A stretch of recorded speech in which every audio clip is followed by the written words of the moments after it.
You're listening to Lemon's Listening Library. Discover the story behind the stories with unique and raw conversations from the people who make your favorite books a reality. Good morning and welcome to this episode of L3 Lemon's Listening Library. We're super excited to have you guys here today, and I am your host, Randy Lemons, fantasy author, or RL Rose to those of you in the community, romance community, and I am joined today by Kathy. Kathy, would you like to introduce yourself? Of course. Good morning. I'm Kathy Ireland. I am an avid audiobook listener. I do read, of course, but I consume my books mostly by audio. And I also do audiobook production management. So I've been doing that for an author right now for her audiobook, and that's super fun. Awesome. And before we introduce our amazing guest that we're super excited to talk to today, we're going to do just a little bit of housekeeping. If you guys are interested in joining our Patreon, it's a great way to get your services out there. We announce your services or book or anything that you'd like to have kind of as advertising on our podcast, on our platforms. It's a great way to support the show. So if you're interested in that, go check out our Patreon. And today we are super excited to introduce our guest, TJ. TJ, would you like to introduce yourself and tell our listeners a little bit about you? Hi, I'm TJ Klapprodt. I'm an epic fantasy author, and I just have to comment on Kathy's response. I love audiobooks too. Like, that's my favorite thing in the world. I have written an epic fantasy called Messengers of Ilbior and a dark fantasy novella called From the Sundering Snows. And I love to write stories of resilience and overcoming. Nice. Now, what was kind of the first thing that got you into writing? Been one of those people who's been into storytelling since I could really remember.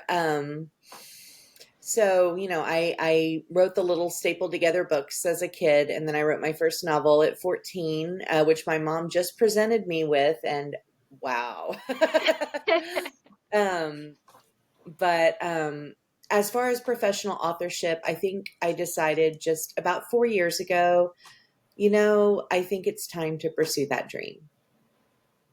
Now, I have to know, when you picked up that journal or you know, how you wrote that book whenever you were younger, did it take you back to like the mindset of yourself at that age, or were you just like, oh my gosh, let's just keep this locked away?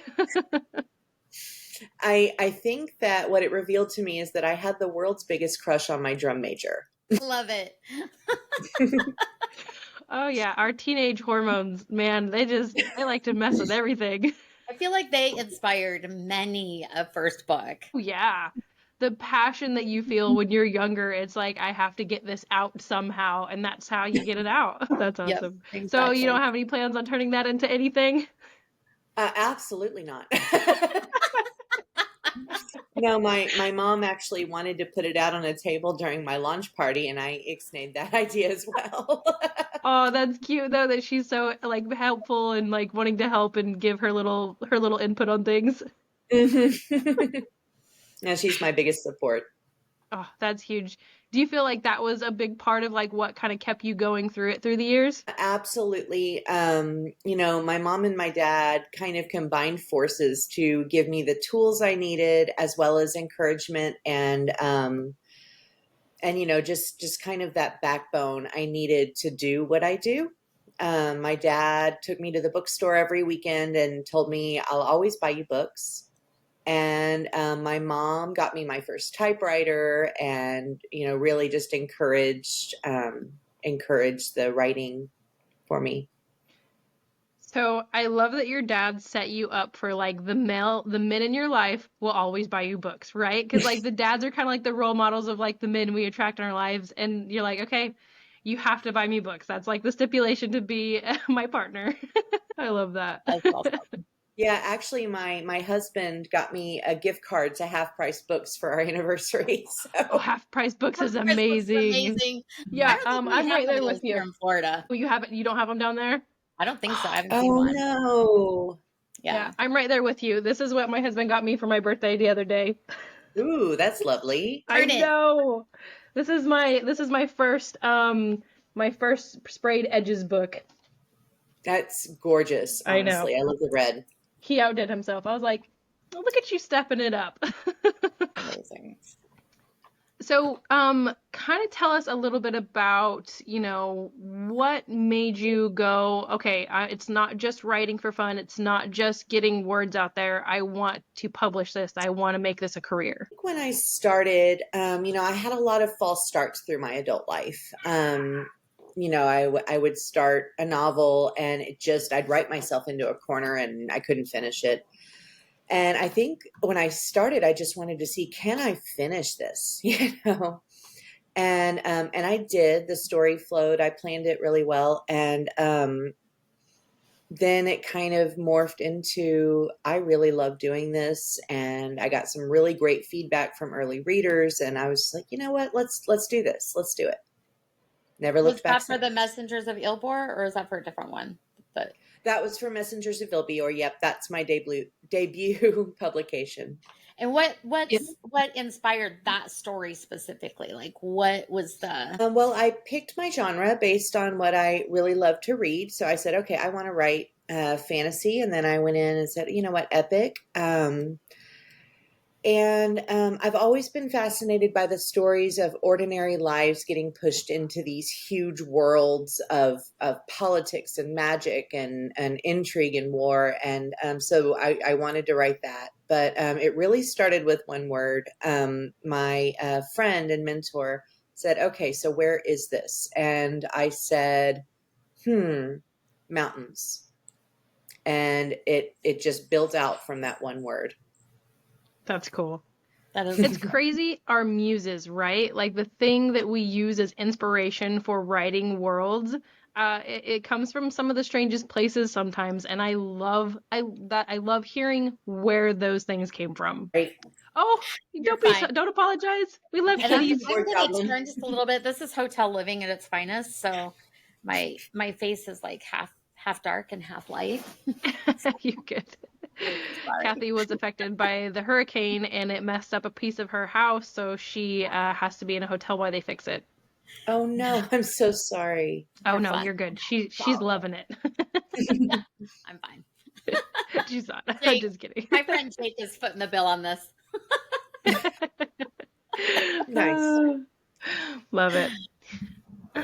So I love the name of your world. Where how did you make that up? Because fantasy worlds, like, we are always just, okay, is this a real name? Has anyone used it before? Does it actually mean something else? Well, I played a lot with languages. I spent a lot of years as an ESL teacher, and I taught probably 14 languages over the course of my year. Now, I don't speak these languages. I taught them English, but so languages are fun. I don't remember what languages I pulled Ilbior from.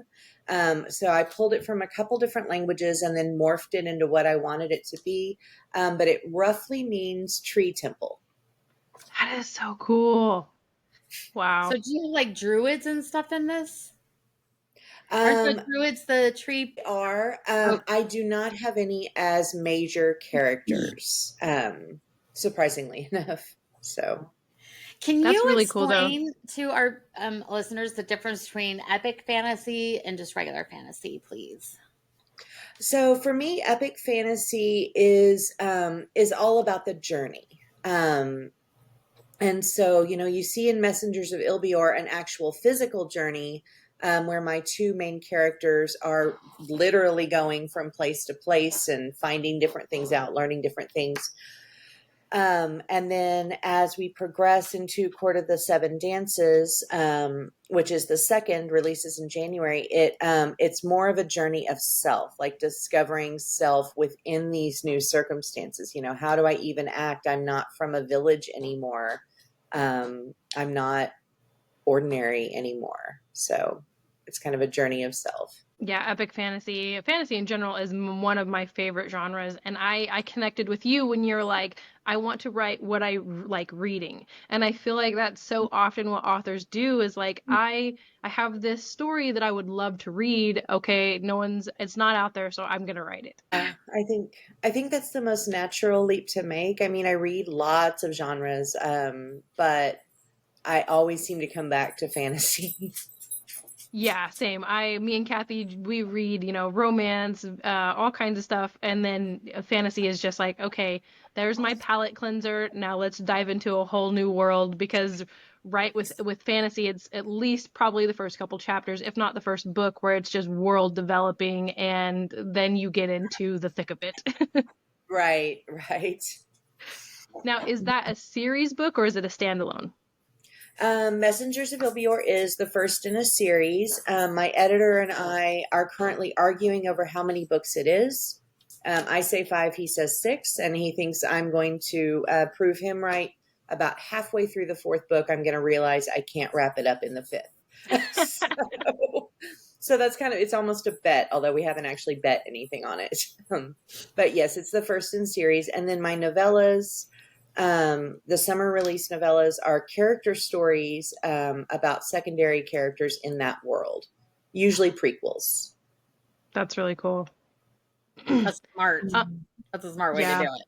Yeah. Oh yeah, origin stories, things like that. Like that's huge. People love those kind of things. A lot of fun to explore character like that. Yeah. Yeah. Did you see one where you're like, I wasn't expecting this character to become something I loved because it was like a side character, but then you end up kind of falling in love with their story as you're developing it? Yes, actually, I have one side character named Julin. He's the songmaster of an elven clan called Kilanel. And I based him roughly on a friend of mine that passed away several years ago. And he was just supposed to be kind of a one-off. Maybe he'd reappear in some other way. And I fell in love with him and his whole life and his husband and his dog. And I was just like, you know what? So now he's quite the major character. I think that's so funny. And that goes to like, I imagine you kind of plotted out. It sounded like you plotted a little bit of your book, but then you still are led, right? Like we plan as much as we can, but there is still an aspect of like this book just kind of told us what it needs. Yeah. Yeah, I think that definitely happened. I'm an obsessive planner and world builder. And I love that work, but then I get to writing the book and it is step by step by step. I could give this book to somebody else and have them write Right. it. I won't, by the way, listeners. No inquiries. but but there were a couple of character surprises in Messengers, and there was one really big surprise in Court that is a lot of fun. Yeah. Yeah, and something I have found when doing this is like, as I was writing these scenes, and I had an idea of like how I wanted it to go, but the influence of the other characters, like the conversation back and forth, and then thinking, okay, this character is driven by this thing, and it shifts. Like as you're having this conversation and the influence of things around them, it's like, actually, I think that they would react this way to it. Do you experience that at all? I had a major plot twist that I had planned for a very long time, and about halfway through the second book, I looked at it, and the plot twist wasn't supposed to happen until book 4. But I looked at it and I was like, this character would never do that, ever. So there goes my plot twist. Do the books end on a cliffhanger to the next book, or is it just No, not especially. They end on you know that they're about to set forth on the next part of this whole thing. But you don't leave it with a sense, like a Rebecca Yarros sense of she has this huge reveal and then the book's over. I don't really do that. Do you enjoy But maybe reading I that could. though? Sometimes I do, sometimes I don't. I finished I think it was Iron Flame at about 2 a.m, and And now we have to I wait. literally sit up and went, "Oh my!" And my husband's, "What is wrong with you?" And Oh, now she's I'm reading waiting books. for Onyx Storm. Yeah. So, Yes. Oh, I'm the same way right there with Maddie you. brought When us a that big that surprise? last Yeah. Yeah. I was like, wait, hang on, when is it coming out? No, I have to wait until next year. 2 years. Wasn't it 2 Yeah. years when that thing was released? Well, I just finished Iron Flame like probably about Oh, 5 months ago, thankfully. smart girl. Oh, Yeah. Yeah, I was about 3 months ago. I didn't hit the initial wave of popularity with the Fourth Wing universe, but once I hit it, oh gosh. Yeah. So, Yeah. do you enjoy reading while you're writing and kind of like staying in the fantasy world, or do you? Because I know some authors will like disconnect while they're writing. I personally don't. I can't. Well, my reading is kind of chaotic. I have this like 150 book TBR on Goodreads. That's And all? so when I finish, yeah, I know, right. And so when I finish reading something, I just go there and like whatever just sounds like fun for the next one, I pick that. Yeah. So So you read contemporary rom-coms, read pretty reverse much harem, all that stuff. everything. I like a good romance. A lot of times that does serve as a palate cleanser for me, because a lot of the other things that I read are challenging. I'm a huge Stephen King fan. Love his horror. And then also I like crime procedurals. Those are fun, and thrillers. It's basically a little bit of everything. Oh yeah, you definitely got a wide variety of genres. I love that. Yeah, mine's not as wide as yours. The scary stuff gets me a little bit. Especially Stephen King, man. I can't watch his movies. I can only imagine what my mind would think up of when I'm reading his books. Same. He's a phenomenon for sure. Yeah, fantastic writer though. Just wish he'd Oh do a yeah. fantasy book. He kind of did actually. Really? Um, his one of his recent releases, Fairy Tale, very much blurs the lines into fantasy. I mean, it's essentially portal fantasy with some monsters thrown in. So it's But glorious. My husband and I both scary really loved still. it. Is it still scary though? Parts of it are, but it's definitely more fantasy than horror. He's been branching out a little bit in his later career, and I'm here for it. Oh yeah, I might actually look at that one. Especially if it's on.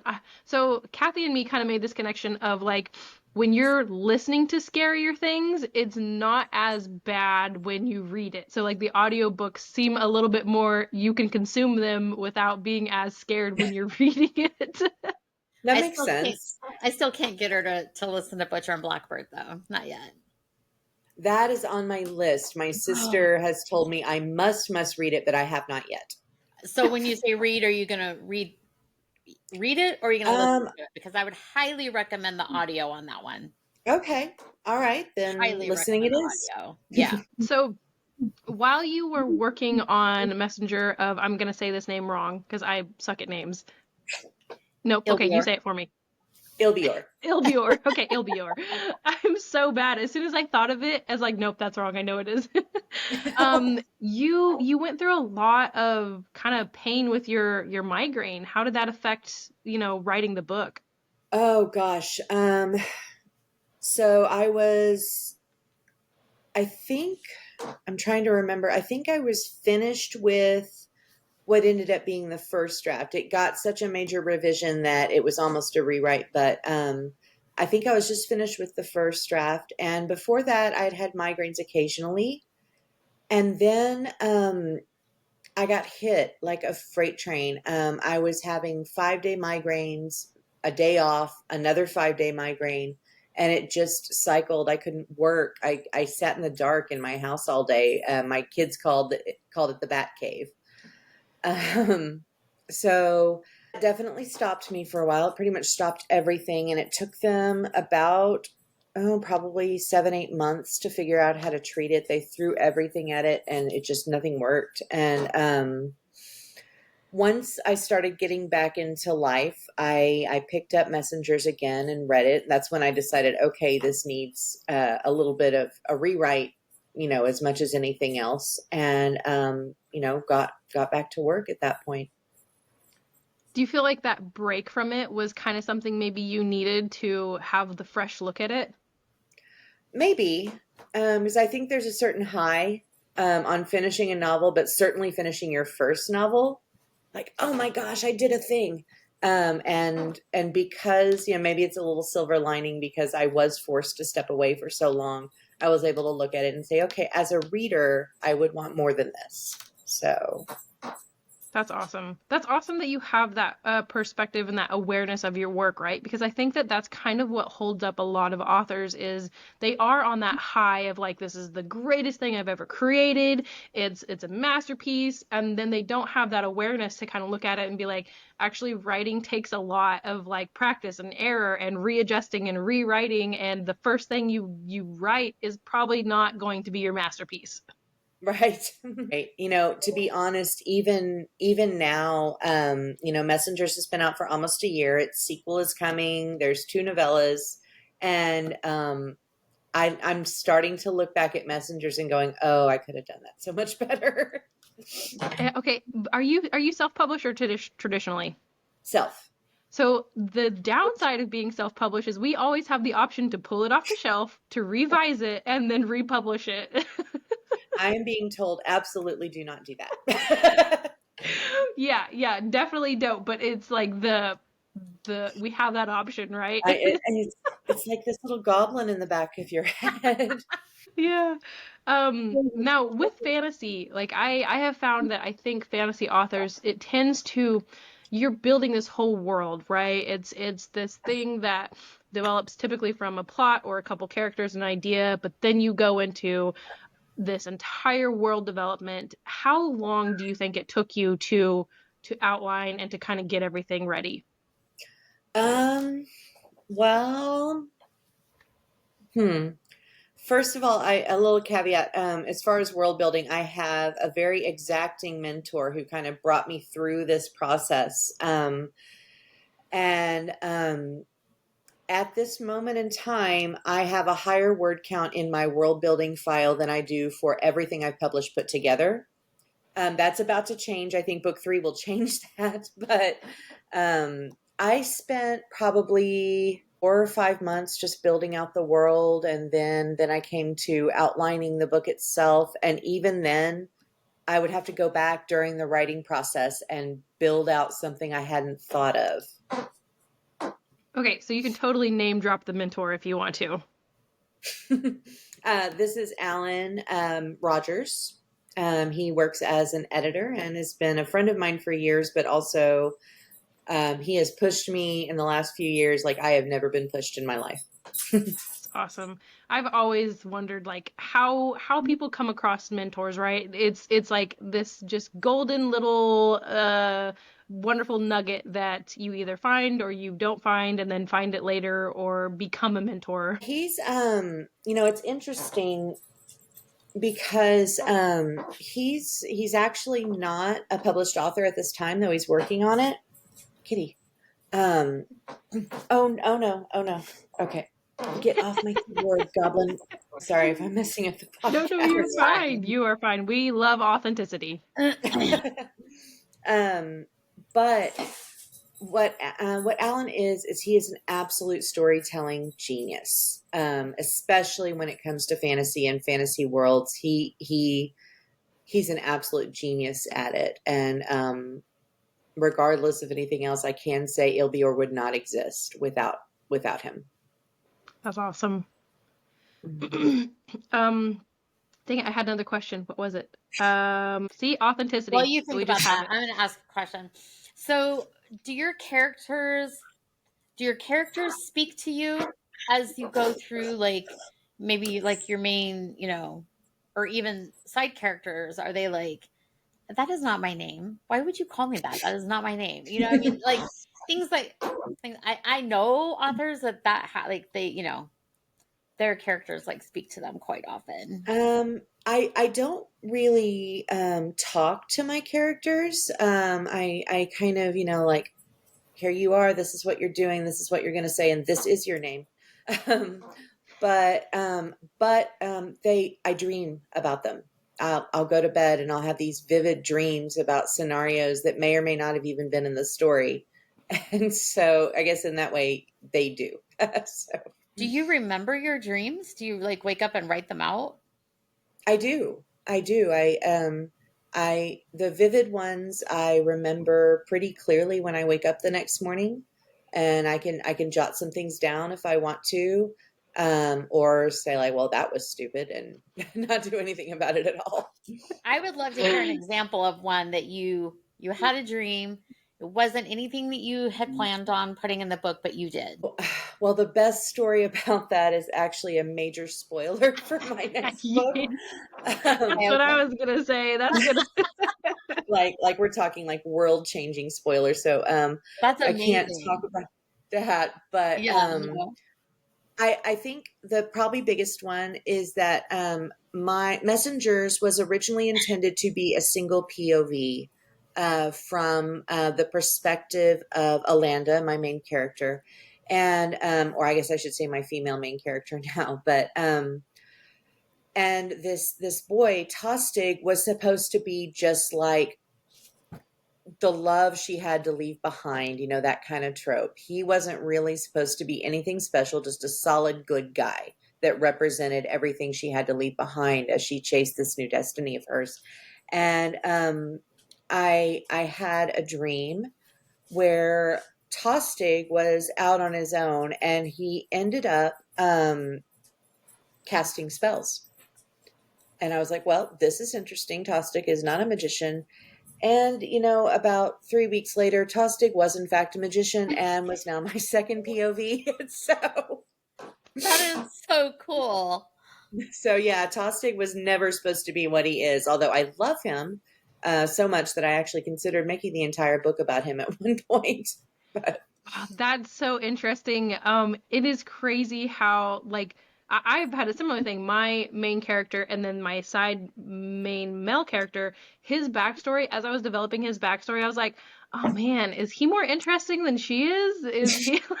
That's so funny. It is interesting how we have an idea and then we flesh it out and then we find, the diamonds in the roughs, right? hmm So I have Um, a question for both of you actually, as authors. So why it seems to me many books the female is the main character in the book. Why is that? Like, I'm thinking of so many books that I've read or listened to, and the female is the main character pretty much of the book. Why is that? yeah. I think it probably has more to do with what you consume personally, because like I'm thinking like Aragon, he was the main character, and he was a male, or like Lord of the Rings, things like that. I think, consuming romance often is very female led, but fantasy, it does shift around. Like my first book that I wrote, Daximus, he's a male character. So I do think it also has a little bit to do with like what you consume too. But also, readers are vastly females. Like there is a huge, huge, huge, huge female following, and a lot of That's times they enjoy that strong female lead. um, also, I took a look at that actually. The inheritance cycle in the Aragon's universe is one of my major inspirations. I just love how he took that simple character and built him. Wanted a female lead because they're actually not common in epic fantasy. Other types of fantasy, absolutely. I mean, romantasy, we're dead. It's that's what it is. But epic fantasy usually centers around male main characters, and so I wanted to kind of subvert that a little bit, but also as a woman, I feel like I can write women with more authenticity. I don't know if that's right or wrong. I mean, now Tostig is just as major a main character as Alanda is, but that's how I felt initially. Like I can write a woman with more authenticity. No, and I think you're onto something there too, TJ, because like I feel the story comes easier for me when it's something either I've experienced personally or I've have a connection with that I can write about, like, a grief of a parent's death. Like I can write about that to make it very realistic. There are a lot of things that I put my characters through that I've experienced and it makes it easier. But as you develop your craft and as you get used to writing, yeah, I could totally write Finnan, who is the male character, and his thing because I've learned how to get inside their head, learned how to be motivated by what he's motivated by.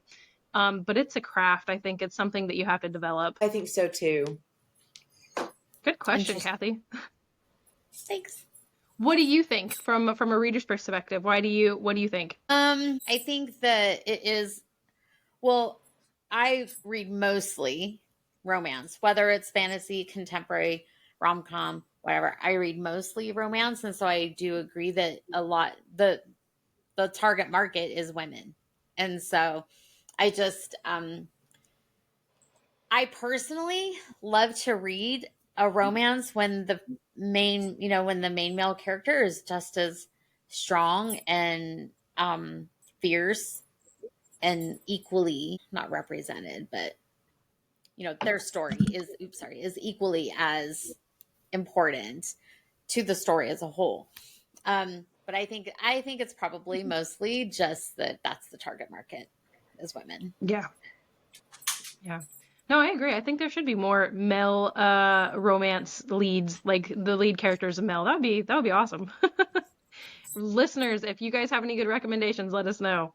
Yeah, definitely. So I want to go back to the fact that you said that your file of your world building is probably bigger and has more word count than your book, because that is, I feel like anyone who's writing fantasy can relate to that, right?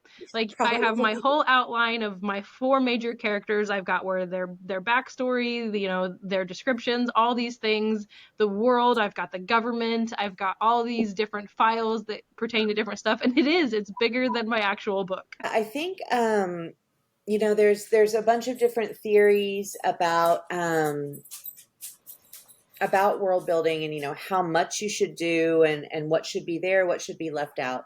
But my husband actually said something really interesting to me as I began, and he said you should be able to walk through Ilbior and know what you're looking at if you look left or right, know who you're seeing if you see somebody.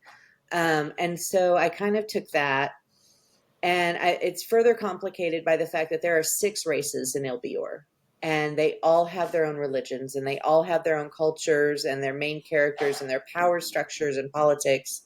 And so I created all of that. And so I've just got these, like, I call them my essays, because that's, my background is in English. So just these, like, a 10-page culture essay about the Selks practice of the, honoring the dead.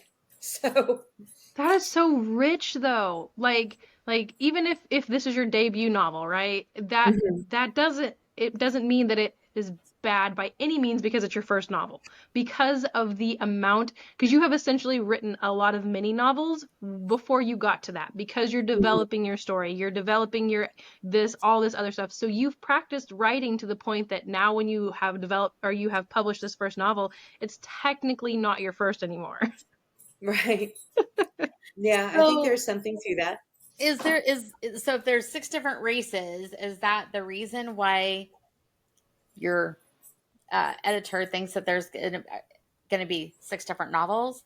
Like, is Um, each book based on someone within that race, like that's introduced along the way? I'm just totally spitballing here. no, my book is very human centric. My main characters are both human, although some of my other minor POVs are of other races. Um, but I don't really focus in on, like, oh, here's the politics of the elves. This is what's going on in Kalanor while all this stuff is going on in Amel. Um, but I think the reason he thinks there's going to be 6 books is he thinks I can't finish the story in 5. So And that's not I'm going to necessarily a show him bad though. thing. Hmm? No. That's not necessarily a bad thing. I'm going to show him. I'm going to Yeah. show him. There will Oh, be you're 5 books. determined, huh? Yeah, no, I definitely think there are some scenarios where it is like, I don't know if you watch Game of Thrones, but like the last season, it totally could have been broken into at least three more seasons. So sometimes it is needed. Hmm. I think I know that they had an endpoint, the showrunners, and all that kind of stuff, and HBO. But I do think the last season wouldn't have been quite so much of a hot mess if they'd made it into 2 Yeah. or more, but at least 2. Yeah. Yeah. Because there were just stories that they just abruptly ended, and you're like, wait. Yeah. Oh yeah. Well, even just Daenerys's descent into her madness, like that should have taken at least another season longer. Yeah, no, she's like all kind of malevolent, and then she's like, burn it, Burn it burn it all. all. Like, wait a second. This is a different Like, story. what is this? Yep, nope. I like that though. I'll be interested. I wrote your book down because I just hearing the world building and the amount of effort that you put into it and the different cultures, and when I hear authors do that and when I hear that they have put so much thought into, like you said, stepping into this world and you're there, I'm hooked. Like I just want to go out and get them right away. Oh, well, thanks. Thank you. Yeah, it Yeah. really does Yep. sound super interesting. And from someone who mostly reads romance, although we are doing an epic, a fantasy one for our next book review. Yeah. We were talking about like hours for reads, and I showed her The Way of the King by Brandon Sanderson, and it's 45 hours to read it, and she's like, "Are you serious?" Like, we're not doing this for our book review, are we? Because there's no Yeah. way. Yeah, I've I been listen to it. Okay, you're gonna have to solve a thing here, TJ. What speed do you listen to your audiobooks? I listen to them as intended. Yes. I feel like part of listening to an audiobook is the gifts of the narrator to bring the story alive, and I don't want to speed that up. It sounds weird. Yeah, I started off normal, and I felt like it was too fast even when I first started listening to audiobooks, but now I feel like they talk so slow, and I have it sped up to almost double, and it's like Oh, wow. this is perfect. Oh, well, it's 1.5 1.55 is what I listen to, and it is. It might have to do with my ADHD a little bit because I'm like, I get it. I get the content fast, and I love it. That's Yeah, awesome. but that's an argument between me and Kathy. Is Yeah, it's an ongoing. she agrees with you. It needs to be that is their intended way of reading it. Yeah, the voices. We don't want to distort their voices. Funny. I personally don't think it distorts them. Like whenever I slow it down, it sounds like the same person to me. Probably she thinks that we're talking in slow motion. Oh yeah, Kathy, I have you sped up on my screen. I'm sure you do. So you mentioned earlier about whenever you sent out your books and you were getting great feedback. I want to hear from you on like how important that is to hear from readers and to hear from, the people who read our books before we publish it. To me, I know a lot of authors have a lot of different opinions about this. To me, it is absolutely vital. Because while I do believe in writing the story you want to write and, creating the characters you want to create, if you want to publish, you are writing for your readers, and so I think that reader feedback piece is an important piece of everything. Do I take every suggestion? No. But if I hear a reader say, "Oh, this read choppy, this doesn't seem right to me," I definitely listen to that. Yeah. Now, what about post publication and like the reviews and things like that? Can't help it. I look at every single one of them. Now, given I don't have many right now, it's really weird. My sales have been good, but my reviews are almost nothing. So, but yeah, when I know my counts on all of the different sites, and so I can like quickly look at Goodreads and say, okay, so it should be, this and this. And if it moves, like, oh, where's that review? Where's the new review? So I'm the same way. I love that. I think that's a really important thing to let our listeners know is that what are the sites that because I do most of my reviews on Goodreads, and here's the reason why. Because Amazon has decided to be like some kind of emperor or something about reviews, and so I literally am not allowed to put, and I've read that this has happened to many people. I am literally not allowed to put a review on my account on Amazon because of previous reviews. I'm like, I have not even ever put a review on anything before. Nope. Banned for life. I cannot put a review. So that sucks from, because I know that Amazon, like that score or whatever that you guys get is pretty important. But also they do that to the readers, and we literally cannot make a review there. I think I'm not a fan of the Amazon review police. I think their rules are arbitrary in of themselves, but also are arbitrarily enforced by bots. And if the bot gets it wrong, trying to get in touch with a human is almost impossible. And they usually back up the bots even when you do. Like I just read about someone who had 5,000 reviews deleted. She can't figure out what she did wrong. Yikes.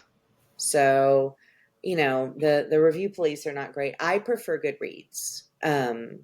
As a reader and as an author, that's where I get most of my information. But yeah. Yeah. And if you And here's don't another. have Go ahead. any idea, I'm sorry, I was just going to explain Goodreads No, real you're quick. good. So if you don't know what Goodreads is, it's free. It's an app. You go in, you create your account, and then you can go and add like books that you have on your TBR that you want to read, and it actually kind of tracks for you. So you have to make sure that you update that, because once you add it, it's going to automatically put it to reading in process or something like that, which is not ever the case for me, because I stick them in there and then I have to, because I usually have 2 or 3 other ones going at the same time. So, anyways, so you put your reviews in there, but you can also go like follow your authors, which I think is probably helpful. And I follow narrators too in theirs if they have an account up there. So yeah, it's pretty slick. Yeah.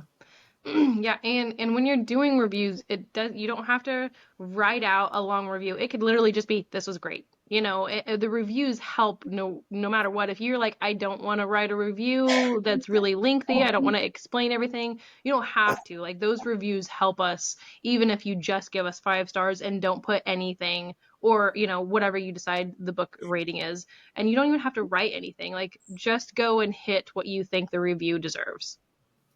I think that's a really good thing to mention, Randy, because I myself feel like if I'm going to go do a review, then I have to like kind of, like do the super cool one so that, like they'll see it or something. So I appreciate you saying that, because I am so far behind on my reviews, because in my mind, I'm like, I have to go put this, like 3-paragraph thing, and I just don't have fucking time to do that. Yeah. no, I don't think a review has to be a literary analysis in order to be good. Yeah. I recently picked up a book because my sister rated it 5 stars and said, read this book, just read it. And that was all she said. So, What book was it? oh gosh, put me I on the called her spot. out. I think that one, which one was that one? I have to check. Let me get on there. It's fine. Yeah, No, because you're I fine. can't You've got a remember. It whole was a little world while in ago. your I'm sorry. files of your brain, and Kathy just toppled some stuff over in your files. So, oh, that's so That's what funny. I Yeah, no, and that was something I found recently. Someone was talking about it, and it's so important for us to kind of get that message to readers, because, like you said, you have, a backlog of stuff that you've read that you haven't reviewed, but it's not because they don't deserve that, very written out, thorough review. It's just because you've got life going on. But in reality, if you want to help an author, that is the best way to do it, is to do that review, even if it's just leaving the stars and not putting anything Mhm. at all. It absolutely is. I mean, we especially, indie self-published, it's just this vital thing. Yeah. So, Ooh, Yeah. I have another question about this. I'm sorry. So, You're and good. and I don't know, TJ, you might know this, but since you haven't done an Audible yet, have you done an audiobook yet? oh, I want to All right, we'll so have to talk about much. that. But so do you guys know if like when you do in Audible, if you do a review, the author, I guess you get like notification or something that a review is been left. Sometimes. Do the narrators also see I my know. frustration with that? Do the narrators also get notifications or whatever on Probably reviews? sometimes too, but like so the audiobook file, it is linked just like their kind of co-authors on it. They've got it goes to their narrating profile too. So it links them in a sense that it's all collaborated together. So I would think they would get notifications, but like I said, sometimes I don't get notifications on my reviews. And like TJ was saying, when you go and look and I know how many reviews I have, and I'm like, oh, wait, there's more reviews. Where is it? And I'll go and I'll find it because I don't always get notified. Interesting. Yeah. So TJ, with your book, you know where it's going. You've got this idea. Are you going to go into another world when you're finished with this book, or are you? I love that you're doing like novellas and stuff off this, but are you ready to do another world that you're developing? Yes, I am already in world building phases for my next series, and it is definitely going to be a little bit more of a romantasy. And I'm going to take the focus away from humans just a little bit. Nice. Ooh, can you tell us the race that you're gonna be focusing on? I think we're going to do elves, mostly high elves, but I've been kind of working with some ways to, I guess, put my own spin while keeping to expected norms um, of of the other kind of the woodland creatures, the dryads, the fairies, and add them to this world in a way that is kind of playful and evil all at once. I I love that. love that. I think representation of the different races is so much fun. It is. Right? Because like humans, we know how humans operate, right? Like but elves, even if you think that this is how the majority of people see elves, we don't know that for sure. And your representation of elves could be something that is the new standard because it's this cool new thing that you thought up. My thing about elves is like, what do their brains look like? Oh my God. Because not look like physically. I don't want to, pull a Hannibal on them, but like what, how do they think? I mean, how do you even begin to think when you're this powerfully magical creature who's been alive for 2,700 years? How do you think? You know? Yeah. Yeah, Yeah. that's a It's lot of got to be memories so much to more catalog. complex than what, Kathy? So that's a lot of memories to catalog. Oh yeah. Yeah. But like you said, like the idea that we have of how they think, there's no way that they're still worried about a girl that is 5,000 years younger than them, or it's like how do they really think? Like honestly, that's a good question. It's like they contain multitudes. I don't know. It's I've been trying to delve into it. I wrote my prologue in Messengers is from the POV of an actual goddess, and I don't know how much I should tell about that writing process, but it was fun. There you go. Yeah. Sometimes less is more. Yeah. Yeah. I'm wondering, so you had mentioned that Tolkien and I think maybe Stephen King, like some of your authors that have inspired you, and you put uh SJ Sarah J. Maas on there. Hmm. I'm interested to hear how her writing has also, because she's romance. I mean fantasy, She of is. course, but She's very much romance. And I have read her entire catalog and love it. The thing about Mass is she makes she has a lot of interesting quirks as a writer. And if somebody gave me Mass to read, I might look at it and say, okay, let's improve this and this, that kind of thing, as an editor. But what she does and what I've worked on, what I've picked up from her is she makes characters people care about. Does she make them perfectly? Absolutely not. Are her stories anything really all that new? No. but she makes these characters that people are just obsessed with. And I think that's a skill that I would love to have. Yeah. No, that's such a good. I love your take on that because Same. I hear so many people just ragging Sarah J. Maas of like her plots and all this other stuff, and it's like, but it's still a good book. It is still something that you connect with and something that you're like, oh, yep, that's going on one of my favorite lists. And it doesn't have to be this. And it hurts me a little bit as a fantasy author who, like you, has this giant file of world building. It hurts a little bit that she's like, she doesn't have to have this complex world, right? But everyone still loves it. Well, and I see what you're saying, because even her side characters, you know, like Lysandra in Throne of Glass, right? I mean, Hmm. people loved her.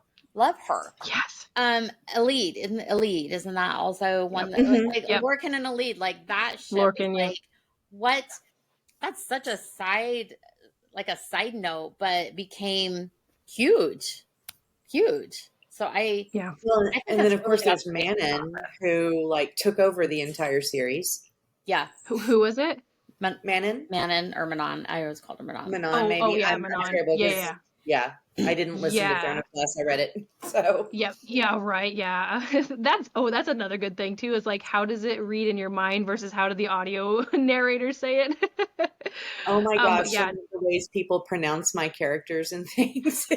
Yeah. Yeah. That's a whole other piece. Wait till you get to audiobook. This is a thing that I went through is I named a world or a nation and then how it's pronounced. My husband was like, I was like, I want it to be pronounced Majug. And my husband was like, as we were trying to do audio like clips to the narrator so he could hear how it sounded, he was like, when you read this, babe, it says my shoes. I was like, when, like, as it's written out, I was like, oh, now I have to change the spelling because that is not.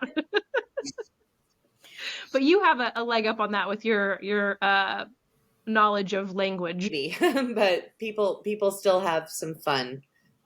Actually, you know, the editor I've talked about several times, editor slash mentor, been working on this world for me for 5 years, still pronounces my main character's name wrong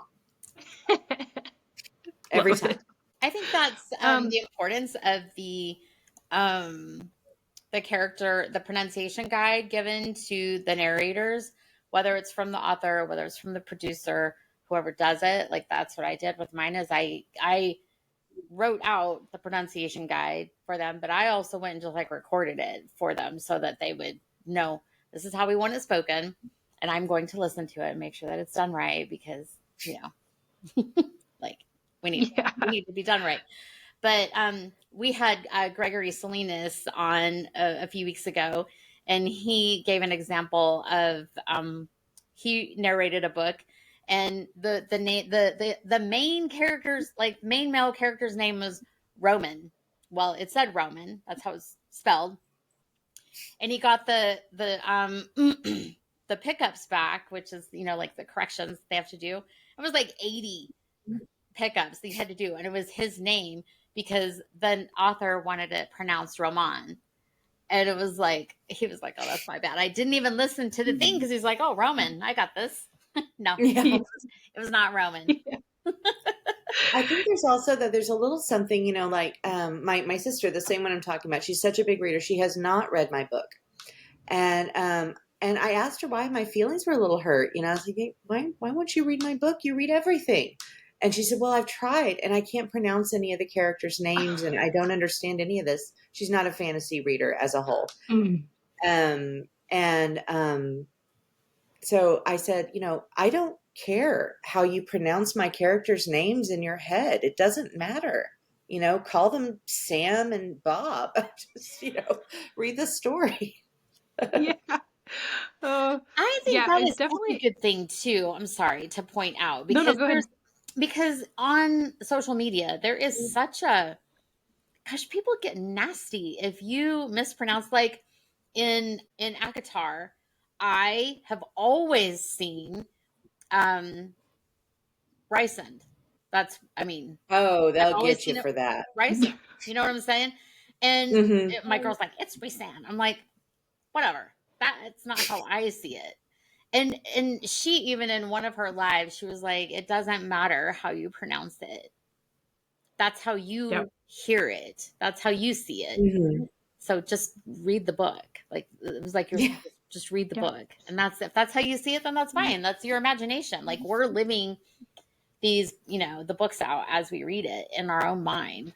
So, A good comparison to that, Kathy, I like you said that. A good comparison to that is the way that I picture Rysand and the way that you picture Rysand are two completely different things, probably. So the way that we say their names can be different too.